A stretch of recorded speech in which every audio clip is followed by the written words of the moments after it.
Ana Bolena não foi apenas uma figura histórica, foi uma mulher que marcou seu tempo com inteligência, ambição e um carisma inegável. Seu nascimento, por volta de 1501, se deu no pitoresco vilarejo de Blickling, em Norfolk, um lugar que, embora distante dos grandes centros de poder, seria apenas o primeiro capítulo de uma vida extraordinária. Quem diria que aquela criança, criada entre os muros imponentes de um castelo em Kent, se tornaria uma das personalidades mais influentes da corte inglesa? Seu pai, Sir Thomas Bolena, era um homem de visão, culto, poliglota e com uma ambição que o levou a ocupar cargos de destaque, como de vice-governador de alfândega em Calais sob o reinado de Henrique VII. Mas sua linhagem já carregava peso. O bisavô de Ana, Sir Geoffrey Bolena, havia sido prefeito de Londres em 1457. Um comerciante de sucesso que consolidou a fortuna da família com propriedades como Blickling Hall e o icônico Castelo de Hever. Já sua mãe, Elizabeth Howard, descendia de uma das famílias mais poderosas da Inglaterra, os Howard, duques de Norfolk, com laços diretos à realeza. Não à toa, Elizabeth serviu como dama de companhia da rainha Catarina de Aragão, demonstrando desde cedo o refinamento que marcaria suas filhas. Ana não foi exceção. Sua educação foi primorosa, moldada para uma mulher de sua posição. Domínio de línguas, especialmente o francês, música, dança, bordado e todas as artes consideradas essenciais para uma dama da nobreza. Mas o que a diferenciava não era apenas seu conhecimento, era sua mente afiada, sua capacidade de se destacar mesmo entre irmãos tão notáveis quanto George, seu irmão mais novo, e Maria, sua irmã mais velha. Sim, porque embora alguns registros sugiram que Ana fosse a caçula, documentos como os de Lord Hunsdon confirmam, ela era a filha do meio, nascida entre 1501 e 1502, enquanto George veio ao mundo por volta de 1504 ou 1505. E havia algo mais que a tornava única, sua aparência. Ana não seguia os padrões convencionais de beleza da época. Com um sinal escuro no pescoço e uma marca adicional, detalhes que em uma sociedade supersticiosa, poderiam até ser interpretados como sinais do demônio. Ela desafiava expectativas. Seu cabelo negro como ébano e olhos igualmente escuros, no entanto, lhe conferiam uma presença magnética. Não era uma beleza comum, mas uma que fascinava, que intrigava. E era justamente essa singularidade que, somada à sua inteligência, a tornaria inesquecível. Seu destino começou a se desenhar cedo. Aos 12 anos, Ana foi enviada à corte de Margarida de Áustria, regente dos Países Baixos, em Bruxelas.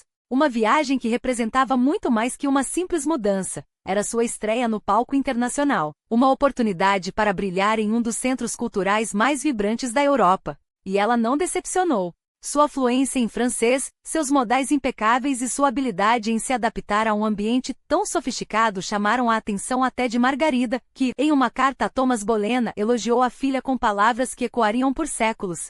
Mas o destino tinha outros planos. Em 1514, com a morte da rainha Ana da Bretanha, esposa de Luís XII da França, Henrique VIII de Inglaterra viu uma chance. Casou sua irmã, Maria Tudor, com o novo rei francês, Luís XII. Ana Bolena, então com cerca de 13 anos, foi convocada para integrar o séquito da princesa em sua jornada à França. Mais uma vez sua competência linguística e sua graça natural a destacaram. Agora na corte francesa, um ambiente ainda mais competitivo e repleto de intrigas. A história, porém, tomaria um rumo inesperado. Luís XII faleceu apenas 3 meses após o casamento, e Maria Tudor, agora viúva, retornou à Inglaterra em 1515, acompanhada por Ana e sua irmã Maria Bolena. As duas, que já haviam compartilhado experiências no exterior, voltavam para casa com algo ainda mais valioso, uma rede de contatos, uma compreensão aguçada da política europeia e, acima de tudo, a certeza de que estavam destinadas a algo maior. Ana, em particular, carregava consigo não apenas as lições de uma educação privilegiada, mas a determinação de quem sabia que seu lugar não era nas sombras, e sim no centro do poder. Enquanto Maria Bolena optou por prolongar sua estadia na corte francesa, agora sob o brilho da jovem rainha Claude, Ana escolheu um caminho diferente, mas não menos estratégico. A corte de Claude, embora serena e um tanto reservada, era um espaço de refinamento onde as damas mais talentosas da nobreza europeia se destacavam. E Ana, com sua inteligência afiada e ambição discreta, não demorou a se tornar uma das favoritas. Não por acaso, ela não apenas servia a rainha com lealdade inabalável, mas também soube aproveitar cada momento para absorver os segredos do poder feminino em um mundo dominado por homens. Mas se o ambiente de Claude era de elegância contida, o de seu marido, Francisco I, era uma explosão de vitalidade. O rei francês, conhecido por seu carisma e amor às artes, transformava sua corte em um palco de festas, intrigas e oportunidades. E foi ali, entre banquetes e danças, que Ana e Maria Bolena, agora chamadas carinhosamente de as inglesas, conquistaram uma reputação que ultrapassaria fronteiras. Maria, com sua beleza acessível e doçura, tornou-se uma presença cobiçada nos aposentos reais. Ana, por sua vez, observava tudo com um olhar calculista, entendendo que o verdadeiro poder não estava apenas em ser desejada, mas em ser indispensável. E então, em 1519, o destino lhe ofereceu um presente inestimável, o batizado do Delfim Francisco, filho de Claude e herdeiro do trono. Um evento que reuniria a nobreza europeia, inclusive Henrique VIII, o jovem e imponente rei da Inglaterra, então com 28 anos, no auge de sua força e ambição. Ana, sem dúvida, esteve lá, não como mera espectadora, mas como uma das damas de honra, vestida em sedas que realçavam sua presença magnética. E quando, no ano seguinte, Francisco I e Henrique VIII se encontraram no campo do pano de ouro, aquele espetáculo de ostentação e diplomacia que marcou a história, Ana não apenas testemunhou o encontro dos dois monarcas. Ela participou dele. Imagine a cena, sob as tendas douradas, entre tecidos que custavam fortunas e joias que cegavam ao sol. Ana Bolena movia-se com uma graça que chamava a atenção até dos mais distantes. Henrique VIII, já casado com Catarina de Aragão, mas sempre atento a novas conquistas, não poderia deixar de notá-la. E embora não haja registros formais, é impossível acreditar que ela, com sua mente brilhante e seu dom para a política, não tenha deixado alguma impressão. Mas o tempo na França estava chegando ao fim. Em 1522, após quase uma década no continente, Ana recebeu a ordem de retornar à Inglaterra. Seu pai, Thomas Bolena, agora um homem de influência crescente na corte de Henrique VIII, tinha planos para ela. E Ana, que havia aprendido a jogar o jogo do poder com maestria, sabia que sua hora havia chegado. De volta à terra natal, não demorou para que se tornasse a sensação da corte. Sua elegância era comentada nos corredores de Greenwich, seus vestidos, sempre à frente das tendências, inspiraram imitações, e sua inteligência, antes subestimada, agora era temida. Em março de 1522, foi escolhida para um papel de destaque em Um Mascarado Real, onde encarnou a perseverança ao lado de outras 7 damas, todas vestidas em cetim branco. Um símbolo? Talvez. Uma declaração? Com certeza. E então veio o convite que mudaria tudo. Henrique VIII, fascinado por sua presença, começou a cortejá-la. Não como um mero passatempo, mas como um homem que pela primeira vez em anos encontrava alguém à sua altura. Ana, no entanto, não era Maria. Não se contentaria com o papel de amante descartável. Ela queria mais. Muito mais. Enquanto isso, seu pai negociava seu casamento com James Butler, herdeiro de uma disputa dinástica pelo título de Conde de Ormond. Um casamento estratégico, sim, mas que Ana resistiu com todas as suas forças. Ela sabia que seu destino não estava atrelado a um nobre menor, mas a algo, ou alguém, muito maior. E quando o noivado com Butler foi finalmente rompido, não por acaso, mas por sua própria determinação, ficou claro, Ana Bolena não se curvava aos planos alheios. Ela os ditava. Até que em um giro inesperado seu coração, ou sua ambição, parece ter falado mais alto. Henry Percy, herdeiro do condado de Northumberland, jovem, apaixonado e igualmente teimoso, cruzou seu caminho. Os dois se prometeram em segredo, jurando amor eterno. Mas quando Henrique VIII soube da união, sua fúria foi imediata. Percy foi obrigado a desistir e Ana, mais uma vez, viu-se livre de um casamento que, embora romântico, não a levaria onde realmente desejava ir. Porque Ana Bolena não queria ser apenas uma esposa. Ela queria ser rainha. E pela primeira vez na história, uma mulher estava disposta a desafiar um rei, uma igreja e um império para conseguir isso. E então, como um raio cortando a escuridão de um reino à beira do desespero, Ana Bolena voltou a brilhar na corte de Catarina de Aragão. Não mais como uma jovem ingênua, mas como uma mulher que já havia provado o sabor amargo da derrota e aprendido a transformá-lo em ambição. O palácio de Greenwich, com seus salões dourados e sussurros traiçoeiros, tornou-se seu tabuleiro. E ela não jogaria para perder. Foi ali, entre os olhares enviesados das damas de companhia e o peso sufocante da tradição, que Ana reencontrou Thomas Wyatt. Não um mero poeta de versos melancólicos, mas um homem de carne e osso, cujos olhos ardiam com a mesma intensidade que os seus. Ele era casado, sim, um detalhe inconveniente, mas não impossível de contornar para quem já havia desafiado um rei.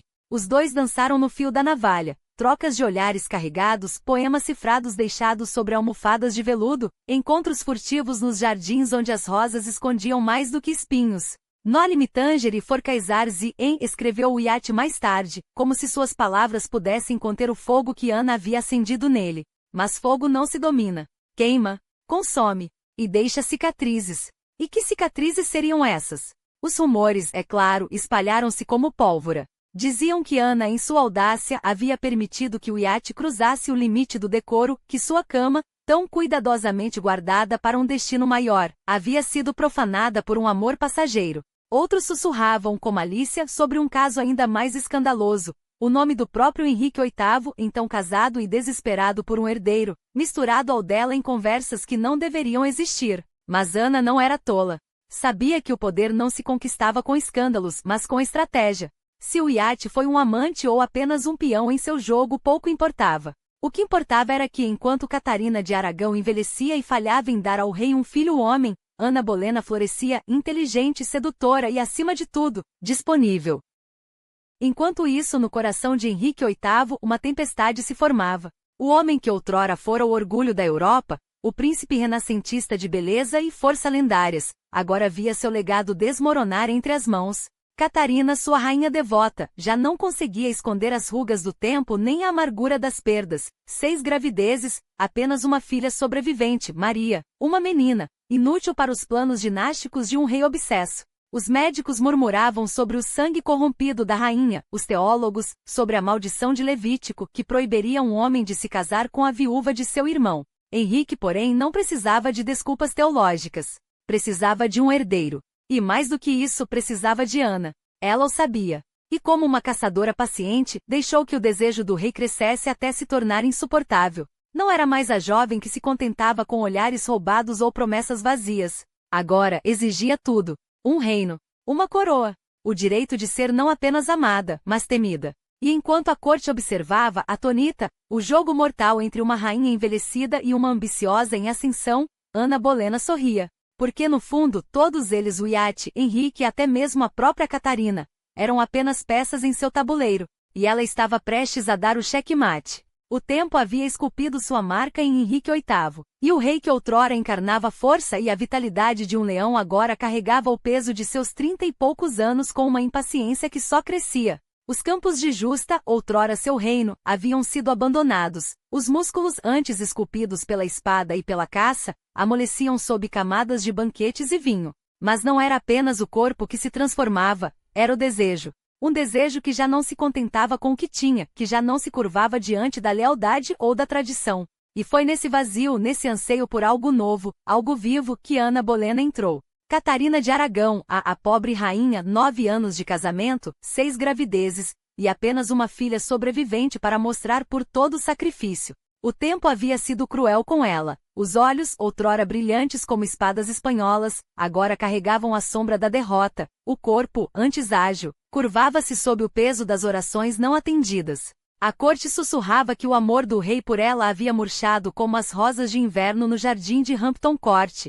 E enquanto Catarina se apegava à fé e à dignidade, Henrique olhava para outro lugar. E então ela chegou. Ana Bolena não era apenas mais uma dama de companhia vinda da corte francesa, com seus vestidos bordados e sorrisos ensaiados. Não, ela era um furacão em seda preta, uma tempestade de inteligência e ambição disfarçada de graça.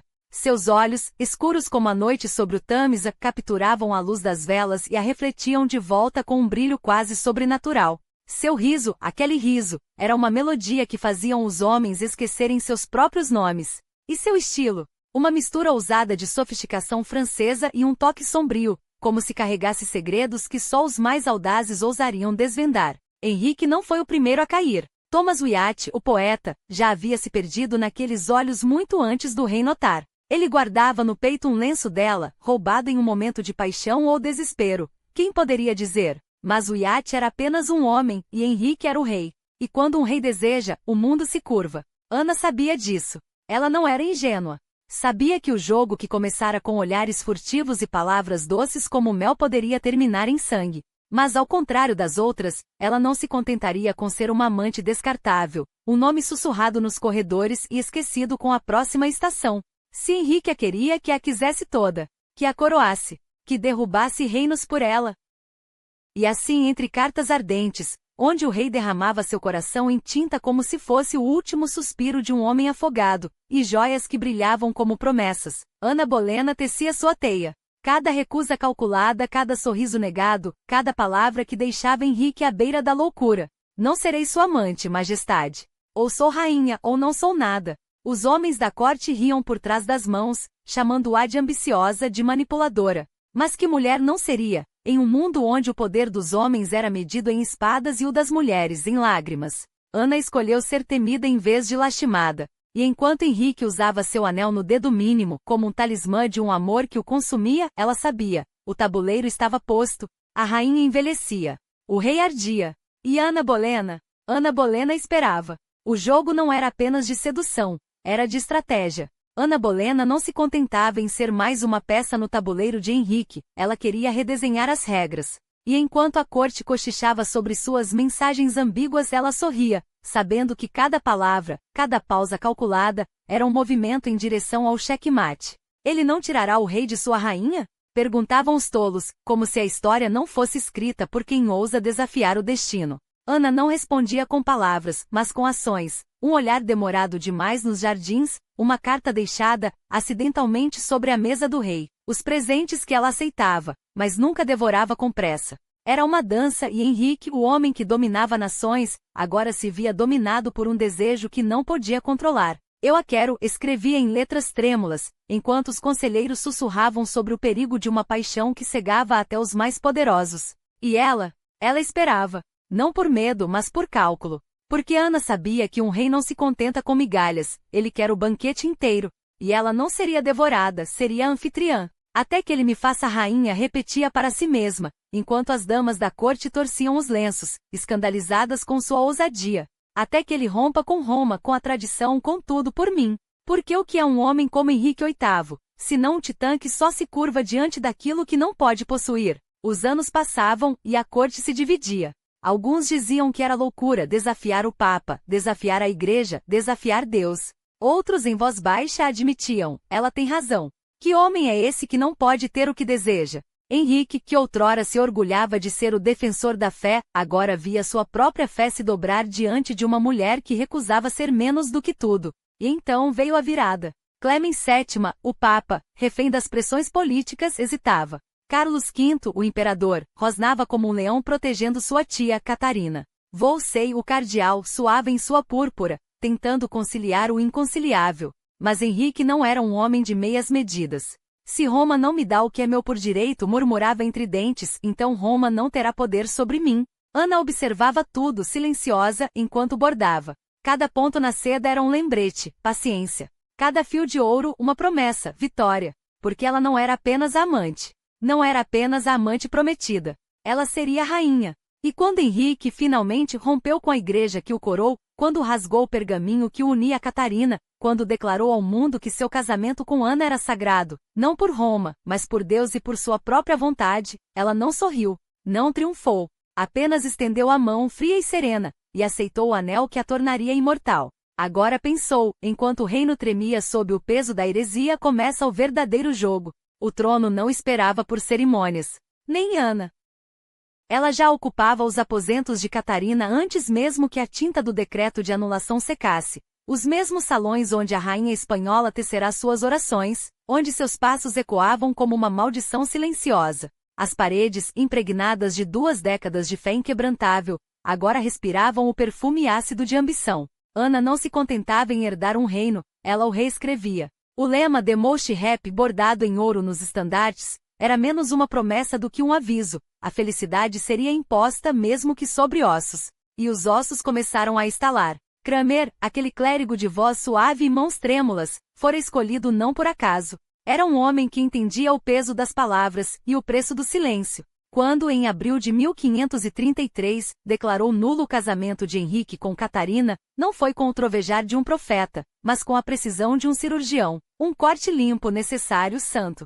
O rei já não precisava de Roma para abençoar seus desejos, tinha agora um arcebispo que transformava desejos em dogma. Mas a coroa de Ana não foi tecida apenas com fios de ouro e decretações. Cada joia em seu diadema era uma traição. Cada sorriso que ela dirigia aos cortesãos era um lembrete. A lealdade a Catarina era, agora, um crime. Os que hesitavam, aqueles que ainda murmuravam o nome da antiga rainha nos corredores de Whitehall, descobriam, tarde demais, que Ana não perdoava dúvidas. Nem mesmo em homens como Thomas More, cuja consciência era mais dura que o aço das torres de Londres. E então veio a criança. Ou melhor, a falta dela.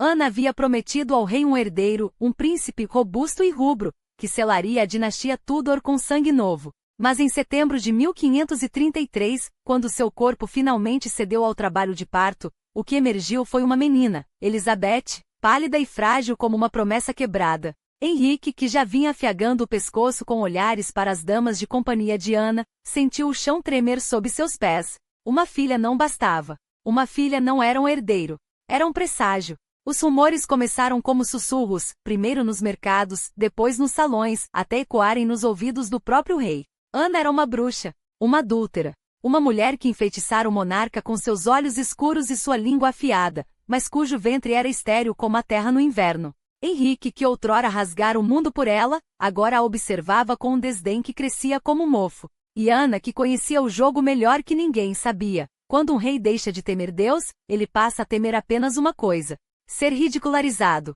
As cartas já estavam sendo escritas, os olhares calculados. E em algum lugar nos jardins de Greenwich, enquanto Ana passeava com sua filha nos braços ostentando a maternidade como um escudo, Jane Seymour aguardava. Quieta, pura, fértil, o tabuleiro estava armado. E desta vez a rainha não tinha mais lances. Ah, mas a história não se escreve apenas com datas e coroas, escreve-se com sangue, com suspiros entrecortados e com o peso de um cetro que, afinal, não passa de um pedaço de metal frio nas mãos de quem já não consegue aquecê-lo. Sim, há quem discorde. Há sempre quem prefira ver nas entrelinhas o que não está escrito, que Ana, ao subir ao altar em janeiro de 1533, já carregava em si o germe de um império. Grávida, a palavra sibilava nos corredores de Whitehall como um segredo que todos conheciam, mas ninguém ousava confirmar. Setembro chegaria e com ele não o herdeiro, oh não, nunca o filho tão sonhado, mas uma menina. Uma princesa, Elizabeth. O nome que ecoaria através dos séculos como um trovejar de canhões, mas que naqueles dias soou como um suspiro de decepção nos lábios de Henrique. Ele a queria coroada antes. Antes que a barriga crescesse demais, antes que os murmúrios se transformassem em gritos, antes que o mundo lembrasse que uma bastarda não poderia herdar um trono. A pressa era um veneno doce, a coroação de Ana não seria apenas um ritual, seria um aviso. Um espetáculo tão magnífico que ofuscaria até as sombras de Catarina de Aragão, cuja balsa real, ironicamente, foi confiscada para transportar a usurpadora. Sim, aquela balsa, a mesma que outrora levará a rainha espanhola pelo Tâmisa, agora despojada de seus brasões, rasgada como um vestido de noiva abandonado no chão. Destruída? Não. Profanada. Porque Henrique não se contentava em apagar o passado, ele o pisoteava, transformando-o em pó sob as solas das botas de veludo de sua nova rainha. E que rainha! 5 dias de festividades começando em 29 de maio, como se o próprio Deus tivesse ordenado que o verão se estendesse só para testemunhar sua glória. Ana, envolta em púrpura e arminho, era levada em uma liteira como se fosse uma relíquia sagrada, ou uma oferta aos deuses. As ruas forradas de corpos ansiosos, alguns ajoelhados, outros com os punhos cerrados atrás das costas. Os canhões rugiam, as torres de madeira erguiam-se como altares temporários e os nobres sorriam com dentes tão afiados quanto as espadas que carregavam. Mas entre os vivas havia silêncios, olhares que se desviavam quando ela passava,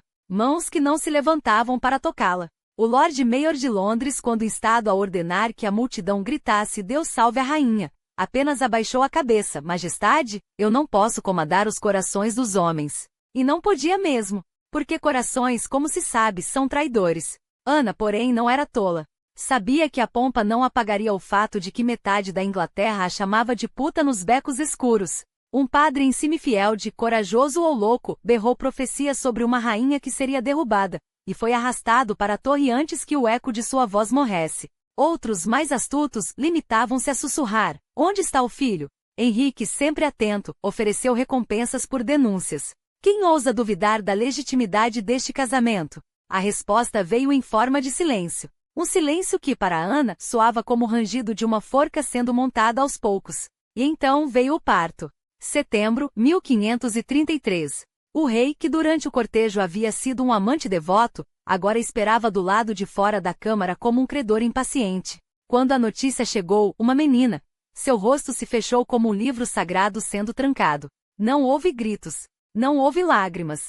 Houve apenas o cancelamento do torneio que celebraria o nascimento. Como se o destino cruel tivesse trocado as regras no meio do jogo. Você ganhou uma filha, majestade. Parabéns. Agora tente novamente. Ana, exausta, segurou a criança nos braços e a chamou de Elizabeth. Um nome real. Um nome que era uma promessa, e também uma ameaça. Porque se Deus lhe dera uma filha em vez de um filho, então Deus poderia dar a Henrique um herdeiro com outra. Uma mulher mais dócil. Uma mulher mais fértil. Uma mulher que não o desafiava com olhares de aço e risos que soavam como espadas sendo desembainhadas. E enquanto a pequena Elizabeth era batizada com toda a pompa que um reino dividido podia oferecer, com Cranmer como padrinho e as damas mais nobres da corte como madrinhas, Ana olhava para o futuro e via não um trono, mas um abismo. Porque ser rainha não era suficiente. Ser mãe de uma princesa, menos ainda. Era preciso ser insubstituível. E Ana Boleyn, mais do que ninguém, sabia que nenhuma coroa do mundo poderia garantir isso. O fantasma de Catarina de Aragão ainda assombrava os corredores do poder. Não bastava ter sido destronada, ela permanecia entronizada no coração do povo, uma rainha que mesmo de joelhos, se erguia mais alta do que Ana jamais conseguiria. E isso doía. Porque enquanto Catarina tecia sua teia de piedade e resistência silenciosa, Ana era obrigada a governar sobre um reino que a tolerava, mas não a amava. E então veio ela, Elizabeth Barton, a donzela de Kent. Uma mulher cuja voz, diziam, era ecoada pelos céus. Uma profetisa que, com olhos ardentes e palavras afiadas como punhais, proclamava a ira divina sobre o casamento de Henrique. Se o rei persistir neste pecado, Deus o derrubará em menos de um mês. E o povo, ávido por milagres e desesperado por justiça, acreditava. Porque Barton não era apenas uma visionária. Era a voz daqueles que ainda murmuravam o nome de Catarina nas missas proibidas, que escondiam um crucifixo sob os mantos e rezavam pela rainha exilada. Henrique não toleraria outra ameaça. Em novembro de 1533, a donzela de Kent foi arrastada para a torre, e sob o peso das perguntas amigáveis dos interrogadores do rei, suas visões se desvaneceram como fumaça. Tudo mentira, confessou, entre lágrimas e sangue. Mas era tarde. O dano já estava feito. O povo tinha visto, ouvido e esperado. E quando Barton e seus seguidores foram executados em Tibur, não foi apenas uma mulher que morreu, e foi a última centelha de fé na justiça de Henrique. Ana, porém, não tinha tempo para lamentos. Enquanto o rei afundava as mãos na terra fértil do poder absoluto, ela plantava sementes de um futuro que só ela via. Em seu tribunal, a Bíblia era lida em inglês e francês, as palavras sagradas fluindo como vinho em taças de ouro. Ela acolhia reformadores perseguidos, financiava eruditos, transformava Cambridge em um farol de conhecimento. Uma rainha deve ser mais do que uma joia na coroa de um homem, dizia, enquanto distribuía esmolas com uma mão e com a outra, apertava alianças com bispos como Cranmer e Latimer, homens que, como ela, acreditavam que a verdade não precisava do selo de Roma. Mas o povo ainda suspirava por Catarina. E Henrique, cada vez mais paranoico, sentia o chão tremer sob seus pés. Supremacia decretou então como um feitiço contra a rebelião. O ato de supremacia de 1534 não era apenas uma lei, era um desafio lançado aos céus. Eu sou a cabeça da igreja, e quem ousar dizer o contrário será esmagado. Juramentos foram exigidos, traições punidas. E então veio ele, Thomas More, o homem que havia sido o braço direito de Henrique, o chanceler que governava com a pena e a consciência, o erudito que ria com o rei e o confrontava com a mesma facilidade. More não era um tolo. Sabia que recusar o juramento era assinar sua própria sentença. Mas quando o carrasco lhe estendeu a caneta, ele sorriu, aquele sorriso irônico, quase terno, que só os homens livres conhecem. Não posso, em boa consciência, reconhecer o rei como o chefe da igreja. Isso pertence a Deus e a Deus somente. A torre o recebeu como a um hóspede ilustre. No julgamento brincou com as palavras como se fossem peças de xadrez, desmontando acusações com a elegância de um mestre. Leis podem matar um homem, disse, mas não podem matar a verdade. Condenado à morte por traição, Henrique, em um gesto de clemência, trocou a forca pela espada. Um presente para um velho amigo, murmuraram os cortesãos. No cadafalso, More subiu os degraus como se fossem os de sua própria casa. Ao ver o carrasco, brincou, ajude-me a subir, mas deixe-me descer sozinho. E antes que a lâmina caísse, afastou a barba, aquela barba que Henrique tanto admirava, e sussurrou: esta não tem culpa de nada. Sua cabeça rolou, mas seu último olhar foi para o céu, como se já visse algo que os vivos ainda não podiam compreender. Henrique assistiu à execução de uma janela. Não houve triunfo em seus olhos. Apenas o peso de um rei que, a cada cabeça que rolava, sentia seu próprio trono balançar. Porque Mor não era apenas um homem, era um símbolo. E símbolos como fantasmas têm o hábito de voltar. Ana, enquanto isso, apertava a filha contra o peito, como se Elizabeth fosse o último pedaço de futuro que lhe restava. Eles não nos entenderão agora, sussurrava para a menina de olhos brilhantes. Mas um dia, você reinará. E então, eles verão. Porque Ana Boleyn já não lutava por uma coroa. Lutava por uma dinasta. E dinastias, como profecias, têm o poder de sobreviver às fogueiras. Eis que a história se escreve não com tinta, mas com sangue e orgulho. Quando Cromwell, com aquele sorriso que escondia mais facas que um arsenal real, declarou com convicção que o bom servo do rei morreu, não era um lamento, era um aviso. Porque Thomas More havia caído, mas sua sombra ainda se estendia sobre Westminster como uma maldição silenciosa. E Deus sempre vem em primeiro lugar. Ou pelo menos era o que Ana repetia enquanto apertava o rosário entre os dedos. Como se as contas pudessem afogar os gritos de Catarina que ainda ecoavam nos corredores de Hampton Court. A rainha está morta. Viva a rainha! Mas que ironia cruel! Catarina de Aragão, a espanhola teimosa, recusará-se a assinar. Recusará-se a curvar-se. E Maria, sua filha de olhos escuros e coluna de aço, fizeram o mesmo. Um ato de amor, sim, mas também de guerra. Porque negar um juramento não era apenas desobediência. Era uma faca cravada no coração da nova ordem que Henrique e Ana tentavam erguer sobre os ossos do passado. E o rei, o rei sentia cada pontada como traição pessoal. Uma princesa, não uma rainha. Foi assim que Henrique, com a delicadeza de um machado, rebaixou Catarina ao enviá-la para Buckden, aquela casa úmida e isolada, rodeada por pântanos que pareciam sussurrar seu nome como uma oração. Um lugar adequado para uma viúva, disseram os cortesãos, enquanto sorriam por trás das luvas. Mas Catarina não era viúva, era uma leoa enjaulada. E leoas, mesmo acorrentadas, não esquecem o sabor da carne real. Maria, por sua vez, foi arrancada de sua própria casa, seus servos dispersos como folhas ao vento. Você servirá a sua irmã, Elizabeth, ordenou Henrique, como se fosse um presente e não uma humilhação.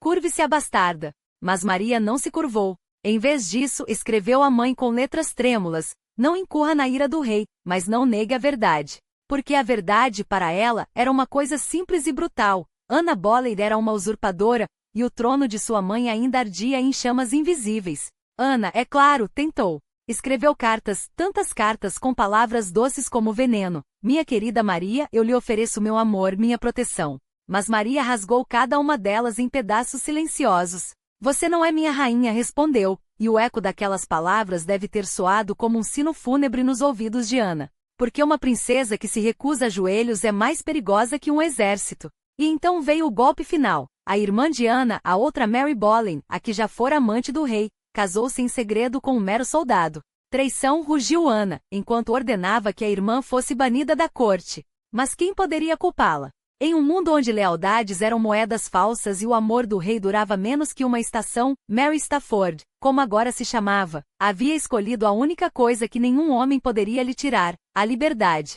Enquanto isso, Catarina, em seu exílio forçado, adoeceu. Não de febre, não de peste, mas de um coração que se recusava a parar de bater por um reino que já a esquecera. Em janeiro de 1536, quando a notícia de sua morte chegou a Londres, dizem que Henrique vestiu-se de amarelo, a cor da alegria. Mas Ana soube a verdade no instante em que viu o sorriso do rei. Não era vitória que brilhava em seus olhos. Era medo. Porque fantasmas não morrem. E dinastias? Dinastias têm memória longa. O ar estava carregado de presságios. Parecia que, enfim, o último obstáculo fora removido. Um casal encantador, não? Mas será que seu casamento era mesmo legítimo? Uma sombra se estendia sobre Ana, cada vez mais densa. Eis que a notícia, ela concebera não uma, mas 2 vezes após o nascimento de Elizabeth. 2 esperanças, 2 sonhos desfeitos em sangue. Os historiadores ainda cochicham sobre isso. O que teria sido daquele amor que incendiou um reino? Porque amor, sim, existira, é ardente, voraz, impossível de ignorar. Mas o tempo é um carrasco silencioso. E o trono, um mestre implacável. Ana, outrora audaciosa, agora hesitava até em compartilhar o leito do rei. Não por desdém, mas por uma lucidez cruel, ela conhecia o preço de ser a favorita. Henrique, por sua vez, já não se contentava com a submissão, exigia milagres. Minha querida esposa, ele sussurrava entre dentes, você adora viajar. Que tal um retiro, longe da corte? Uma ameaça vestida de cortesia. Ela que um dia desafiara o imperador, agora se via enredada em sua própria teia. O verão de 1534 foi o início do fim. Quando Ana ousou confrontar o rei, ele recuou não por respeito, mas por cálculo. Henrique não gostava de ser lembrado de suas próprias armadilhas. E Ana sabia demais. Sua língua afiada, outrora sua arma, tornará-se um fardo. A corte sussurrava, ela se recusa a dormir com ele. Será que ainda é sua esposa, ou apenas mais uma amante? A solidão a devorava.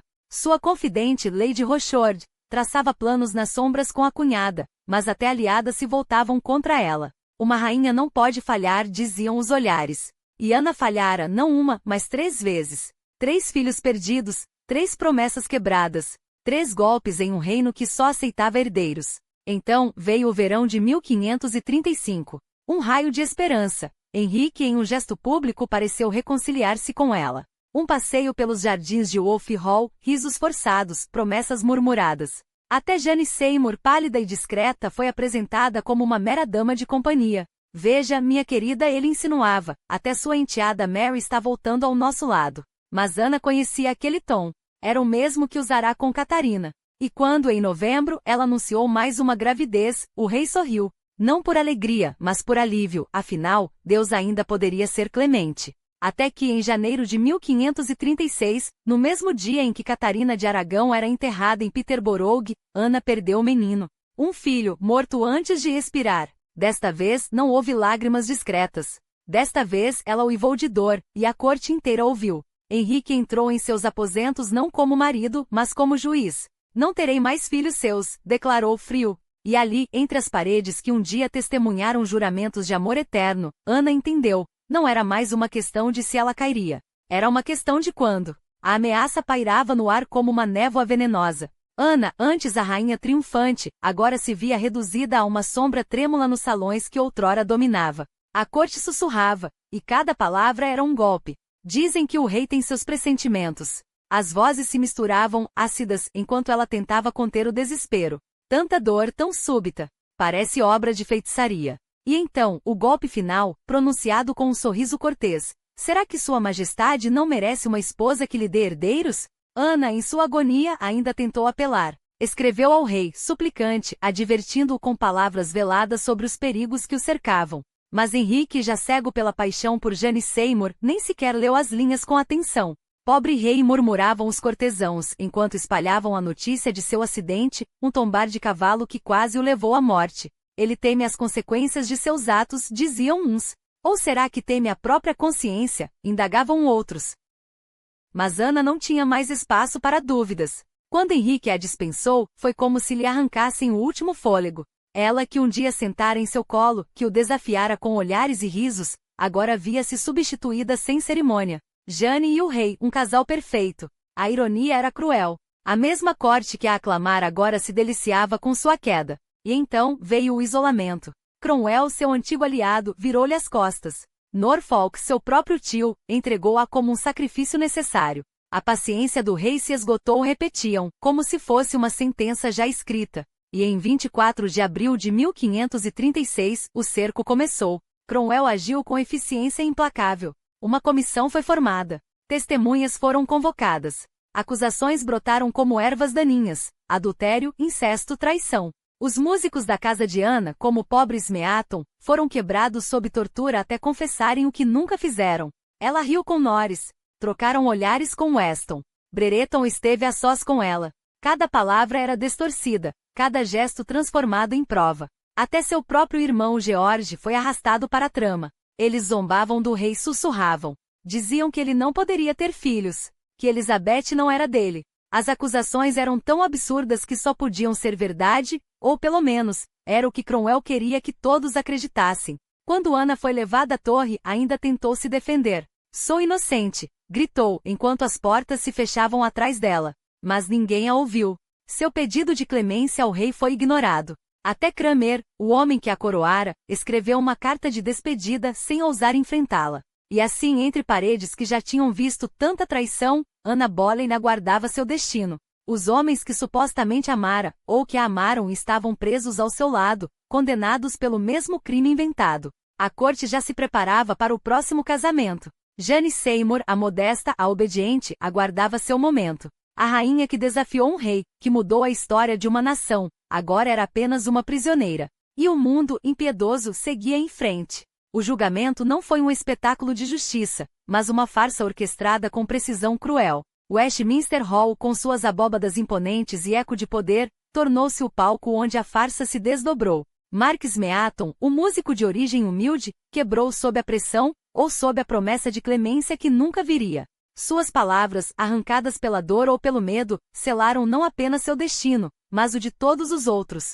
Os demais acusados, Norris, Weston, Brereton, mantiveram a dignidade até o fim, negando as acusações absurdas com a firmeza de quem sabe que a verdade já não importa. Mas o veredicto estava escrito antes mesmo que as testemunhas fossem chamadas. Culpados. A palavra ecoou como uma sentença não apenas para eles, mas para toda a Inglaterra que assistia em silêncio cúmplice ao desmoronamento de uma rainha. Anna, enquanto isso, aguardava seu próprio julgamento com uma calma que desconcertava até seus carrascos. Não havia advogados para defendê-la, nem testemunhas a serem chamadas. A lei, afinal, era apenas um instrumento nas mãos do rei. Quando finalmente foi levada perante seus juízes, entre eles seu próprio tio, o Duque de Norfolk, cujo olhar gelado traía mais medo que ódio, ela não suplicou. Em vez disso, desfiou datas, detalhes, provas da própria inocência com uma precisão que deixava claro. Não era uma mulher quebrada, mas uma rainha que ainda se recusava a curvar-se. Acusaram-na de adultério, de incesto com o irmão, de conspirar contra o rei. Riram quando ela negou. Riram quando ela pediu que trouxessem seu suposto amante, Henry Percy, para testemunhar a verdade, que ele, tremendo, abandonou o tribunal antes que pudesse falar. Riram até que sua voz, firme e cortante como uma lâmina, o silenciou. Se eu fosse culpada, Deus não me deixaria viver tanto tempo. Mas ele sabe que sou inocente. Mas Deus, como todos sabiam, não interferia nos planos de Henrique VIII. O veredicto foi unânime. Culpada. A sentença ditada pela lei que o próprio rei havia torcido para servir aos seus caprichos. Morte na fogueira ou a espada, a escolha do monarca. Norfolk, com a frieza de um homem que sabe que sua própria cabeça pode ser a próxima, sugeriu a espada. Será mais rápido. Mais digno. Como se houvesse dignidade em assassinar uma rainha por ordem de um homem que já espreitava sua substituta nos corredores do palácio. Enquanto 5 homens condenados com ela eram arrastados para a torre, Anna ainda tinha uma última cartada, ou assim pensava. Cranmer, o arcebispo, seu antigo aliado, foi convocado para um julgamento eclesiástico em Lambeth. Lá, com a hipocrisia que só a igreja sabia exercer, declararam seu casamento com Henrique nulo. Nunca foi válido, disseram, como se 9 anos de paixão, poder e sangue pudessem ser apagados com um golpe de pena. Ela já estava prometida a Percy. Uma mentira conveniente, uma desculpa para transformar seus filhos em bastardos e sua memória em mancha. No mesmo dia, os homens que haviam sido seus amigos, seus confidentes, foram executados. Smeaton, o mais jovem, o mais frágil, foi enforcado e esquartejado, seu corpo reduzido a pedaços como advertência. Os outros nobres tiveram a misericórdia da espada. George Boleyn, seu irmão, enfrentou a morte com um sorriso amargo nos lábios, como se soubesse que no fim, a traição do sangue era a pior de todas. Anna ouviu os sinos dobrarem por eles. Ouviu os rumores de que seu fim estava próximo. E quando, na manhã de 19 de maio, foi levada ao cadafalso erguido dentro dos muros da torre, não havia medo em seus olhos. Vestida de preto com um manto de arminho que já não lhe pertencia, ela subiu os degraus com a postura de quem ainda carregava uma coroa invisível. Os nobres reunidos, aqueles que a haviam cortejado, temido e agora condenavam, observavam em silêncio. Alguns, como o Duque de Suffolk, não conseguiram conter as lágrimas. Outros, como Cromwell, anotavam cada palavra, cada gesto para relatar ao rei. Ela falou sem papéis, sem hesitação.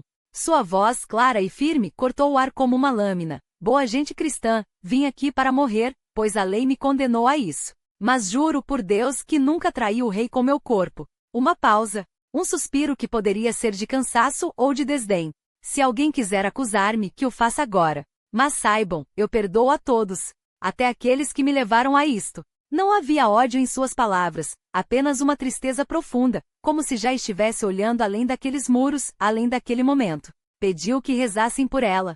Pediu que rezassem pelo rei, um príncipe clemente e bondoso, disse, e quem sabe se não era a última ironia de uma mulher que conhecia demasiado bem a crueldade dos homens. E então, voltando-se para o carrasco francês, trazido especialmente de Calais para que sua morte fosse limpa, ela riu. Uma risada leve, quase girliz.